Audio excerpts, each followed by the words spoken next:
Pinoprotektahan ni Catherine ang kanyang anak na si Troy. Nang makita nga niya na pinag-aaway ito ng mga bata, agad niya itong nilapitan. Ang bato ay kanyang pinaikot at pinahambol sa mga batang nangbubuli sa kanya. Hindi man makirecognize ni Catherine na ang batang iyon ay kanyang anak, ngunit ang kanyang puso ay tela nakilala siya. Natakot ang mga batang iyon dahil ngayon lang sila nakakita ng bato na humahabol sa kanila na tela ba isang magic, isang mahika ang bumabalot sa batong iyon.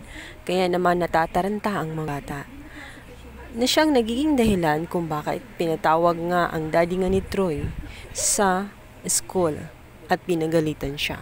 Ipinaliwanag ni Troy na hindi siya nang away sa mga batang iyon. Bagkos mayroong kakaibang nangyari kaya yun nagsitakbo at hindi niya binato kundi kusa lang umano ang bato na bigla na lamang umikot-ikot na parang isang magic. Instead na makinig ang kanyang ama ay lalo lang itong nainis at sinabi nito sa kanya na tinigilan ang kanyang ilusyon at walang magic. Hindi totoo ang kanyang kinakwento, isa lamang yung imahinasyon. Ang nagawa si Troy, hindi siya pinakinggan ng kanyang ama. Kaya iniwan na lang siya. Umiyak na lamang siya sa isang tabi. Matapos ay pumasok na siya sa kanyang kwarto at umiiyak na sasaktan kung bakit hindi siya maintindihan ng kanyang ama.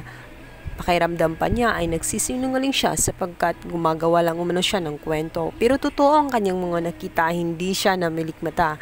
Nakita niya ang mga bato na umikot-ikot at pinaghahabol ang kanyang mga kaklase. Matapos ang kanyang sobrang pag-iisip ay nakatulog siya habang umiiyak at habang yakap-yakap ang larawan ng kanyang ina. Ilang saglit pang lumipas, nakatulog na ng husto itong si Troy, subalit nakita nga nitong si Catherine na ang kanyang anak ay may luha. Nakatulog sa pag-iyak. Hinawakan niya ito at dito nga ay marirecognize niya ang batang iyon ay kasakasama niya. Siya ba ang ina nito? Naalala ng isang monitor. Ang nga ay nalimpungatan na itong si Troy. Nagulat siya na nasa harapan na niya ang kanyang ina. Matagal na siyang nangungulila dito kung kaya't agad niya itong niyakap. Hindi siya nag-alinlangan. Ang kanyang niyakap ay hindi na talaga si Catherine kundi isa na siya sa katauhan ng isang alien na naligaw sa kanilang planeta. Nang ito'y kanyang tanungin kung sino siya, hindi ito nagsabi na siya ang ina nito. Bagkus sinabi nito, kinuwento nito na galing siya sa ibang planeta. Nasiraan umano ang kanyang sinasakyan kaya napadpad siya roon. Kung gayon, sinabi nga ni Troy na isa pala siyang alien. Bagay na hindi na ito dapat sabihin sa kanyang ima dahil hindi ito naniniwala ng magic at aawayin lamang siya nito. Kaya pinili ni Troy na itago muna ang lahat-lahat at nasa loob lamang siya ng kwarto nitong si Troy.